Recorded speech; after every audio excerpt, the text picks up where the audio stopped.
എന്നും വ്യത്യസ്തതകൾ മാത്രം പുറത്തിറക്കിയ കണ്ണൂർ അമ്പാടിമുക്ക് സഖാക്കൾ വക ഒരു കലാസൃഷ്ടി കൂടി. അതാണ് ഈ കാണുന്ന ഫ്ലെക്സ് ബോർഡ്. അടുത്ത തെരഞ്ഞെടുപ്പിൽ CPM ഭരണത്തിൽ വന്നാൽ P. ജയരാജനായിരിക്കും ആഭ്യന്തരമന്ത്രി എന്ന് സഖാക്കൾ ഉറപ്പിച്ചു കഴിഞ്ഞു.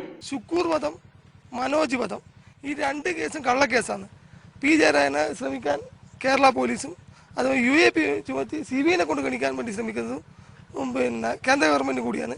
അപ്പോൾ ആ കൈ കൊണ്ട് തന്നെ അദ്ദേഹത്തെ സല്യൂട്ട് ചെയ്യുക എന്ന് പ്രവർത്തകന്മാരുടെ ഒരു വികാരം കൊണ്ട് മാത്രം വെച്ച പോട്ടെ. ഇത് ശക്തനായ മുഖ്യമന്ത്രിക്ക് ശക്തനായ ആഭ്യന്തരമന്ത്രി P. ജയരാജനാകുമ്പോൾ പിണറായിയെ സഖാക്കൾ മുഖ്യനാക്കുകയും ചെയ്തു.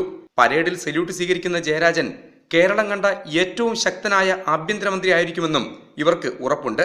നവകേരള മാർച്ചിന്റെ ഫ്ലെക്സ് ബോർഡിൽ അർജുനനായ പിണറായിയുടെ തേരാളിയായ കൃഷ്ണനായി ജയരാജനെ സഖാക്കൾ ഉയർത്തിക്കാണിച്ചിരുന്നു.